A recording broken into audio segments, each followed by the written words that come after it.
ഞാൻ ചോദിക്കുന്നത് ശ്രീ നിസാം ഷെയ്ഖ്, താങ്കൾ പറഞ്ഞത് ഈ വേദിയിൽ രമേശ് ചെന്നിത്തലയെ, കോൺഗ്രസ് നേതാവിനെ, ലീഗ് എന്ന ഘടകകക്ഷിയുടെ സംസ്ഥാന അധ്യക്ഷൻ പുകഴ്ത്തിയതിൽ അസ്വാഭാവികത ഇല്ലെങ്കിൽ ആരെങ്കിലും പുകഴ്ത്തിയത് കൊണ്ട് മുഖ്യമന്ത്രിയാകാൻ കഴിയില്ല എന്ന് കെ മുരളീധരനും പങ്കെടുക്കുന്ന പരിപാടിയുടെ എണ്ണം നോക്കിയല്ല മുഖ്യമന്ത്രിയെ തിരഞ്ഞെടുക്കുന്നത് എന്ന് UDF കൺവീനർ MM ഹസനും ഇങ്ങനെ പരസ്യമായി പറയേണ്ടി വന്നത് ഏത് സാഹചര്യത്തിലായിരിക്കും?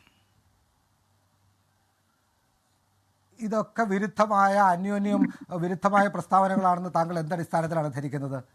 ഈ പ്രസ്താവനകളൊക്കെ കോൺഗ്രസിൽ വ്യത്യസ്തമായ അഭിപ്രായങ്ങൾ ഉണ്ടാകുന്ന പുതിയ കാര്യമൊന്നുമല്ല എന്ന് താങ്കൾക്കും എനിക്കും അറിയാം. എല്ലാ ശ്രീ കെ മുരളീധരനൊക്കെ വളരെ തുറന്ന് സംസാരിക്കുന്ന ആളാണെന്ന് പറയാം. അതുകൊണ്ടൊന്നും കേരളത്തിൽ ഈ ചർച്ചയ്ക്ക് അടിസ്ഥാനമില്ലെന്ന് പറഞ്ഞ രണ്ടാളുകൾ VD സതീശനും രമേശ് ചെന്നിത്തലയുമാണ്. ഇപ്പോൾ ഒരു മുഖ്യമന്ത്രി സ്ഥാനാർത്ഥി പറഞ്ഞത്, അതായത് മുഖ്യമന്ത്രി സ്ഥാനാർത്ഥിത്വത്തിന് കോൺഗ്രസിനകത്ത് 2 മത്സരാർത്ഥികൾ ഉണ്ടായിരിക്കുന്നു എന്നല്ലേ ഇപ്പോൾ ഇതുവരെ ഉണ്ടായ ഈ സംഭവങ്ങളൊക്കെ ചേർത്ത് വെച്ച് വായിച്ചാൽ മനസ്സിലാക്കാൻ കഴിയും. മത്സരാർത്ഥികൾ ഉണ്ടായേക്കാം. ഒരു കാര്യം കൂടി KC വേണുഗോപാലാണ്. പിണറായി വിജയൻ തന്നെ സ്ഥാപിച്ച ഒരു മാനദണ്ഡം അനുസരിച്ച് പിണറായി വിജയന് 2 ടേം തുടർച്ചയായി മത്സരിച്ചുകൊണ്ട് അടുത്ത തെരഞ്ഞെടുപ്പിൽ മത്സരിക്കാൻ കഴിയില്ല. എന്തുകൊണ്ടാണ് LDF വിജയിച്ചാൽ അടുത്ത തെരഞ്ഞെടുപ്പിൽ ആരായിരിക്കും മുഖ്യമന്ത്രി എന്ന് കേരളത്തിൽ ആരും ചർച്ച ചെയ്യാത്തത്? അങ്ങനെ ഒരു സാഹചര്യം ഉണ്ടാവുമെന്ന് ആരും വിഷ്വലൈസ് ചെയ്യുന്ന പോലുമില്ല.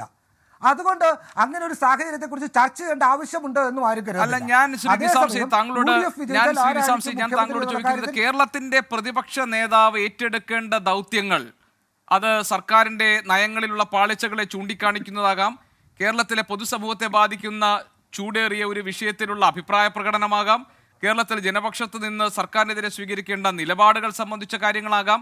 ഇതൊക്കെ പ്രതിപക്ഷ നേതാവിൻ്റെ ഉത്തരവാദിത്വവും ദൗത്യവുമാണല്ലോ. അങ്ങനെ ഈ പ്രധാന പ്രശ്നങ്ങളിൽ ഇടപെടുകയും പ്രധാന വിഷയങ്ങൾ ഉയർത്തിക്കൊണ്ടുവരികയും ഒരു മുഖമായി, അതായത് പ്രതിപക്ഷ നേതാവ് എന്ന മുഖം മാത്രമല്ല, ഭാവി മുഖ്യമന്ത്രി എന്ന മുഖം കൂടി ഉണ്ട് VD സതീശന്, അല്ലെങ്കിൽ ഉണ്ടായിരുന്നു VD സതീശൻ. അവിടെയാണ് പ്രധാനപ്പെട്ട സാമുദായിക സംഘടനാ നേതാക്കളുടെ പ്രശംസകൾ ഏറ്റുവാങ്ങുകയും അവരുടെ പരിപാടികളിൽ പങ്കെടുക്കുകയും സമസ്തയുടെ സ്ഥാപനങ്ങളിൽ പങ്കാളികളിൽ അവരുടെ പരിപാടികളിലെ മുഖ്യാതിഥിയായി ക്ഷണമുണ്ടാവുകയും ഈ പാണക്കാട് തങ്ങളുടെ പ്രശംസ ഏറ്റുവാങ്ങേണ്ടി വരികയും ഒക്കെ ചെയ്യുന്ന ഒരു രണ്ടാമത്തെ വ്യക്തിയായി, അതല്ലെങ്കിൽ VD സതീശനൊപ്പം ആ സ്ഥാനത്തേക്കുള്ള മറ്റൊരു വ്യക്തി എന്ന നിലയിൽ രമേശ് ചെന്നിത്തല ഉയർന്നു വരുന്നത്, അത് നമ്മുടെ കൺമുന്നിൽ കാണുന്ന കാര്യങ്ങളല്ലേ ശ്രീ നിസാം ഷെയ്ഖ്? കേരള രാഷ്ട്രീയത്തിൽ രമേശ് ചെന്നിത്തലയ്ക്ക് ഉയർന്നു വരേണ്ട ഒരു കാര്യമുണ്ടെന്ന് താങ്കൾ കരുതുന്നുണ്ടോ? അദ്ദേഹം കേരള പദവികൾ എന്താണുള്ളത്? അപ്പൊ അങ്ങനെ ഒരു മുഖത്തെ മാത്രം ഉയർത്തിയാണോ എന്തെങ്കിലും കോൺഗ്രസ് പ്രവർത്തിച്ചിട്ടുള്ളത്? കെ കരുണാകരൻ പ്രവർത്തിക്കുമ്പോൾ AK ആന്റണി ഇല്ലായിരുന്നു, ഉമ്മൻചാണ്ടി പ്രവർത്തിക്കുമ്പോൾ രമേശ് ചെന്നിത്തല ഇല്ലായിരുന്നു. എല്ലാ കാലത്തും കോൺഗ്രസിൽ വ്യത്യസ്തമായ മുഖങ്ങളുണ്ട്. അങ്ങനെ ഒരു മുഖം മാത്രം ഉയർത്തിയേക്കുന്ന ഒരു ഏകമുഖമുള്ള ഏകാഭിപ്രായമുള്ള പാർട്ടി ആയിട്ട് കോൺഗ്രസിനെ ആരെങ്കിലും എന്തെങ്കിലും സങ്കല്പിച്ചിട്ടുണ്ടോ?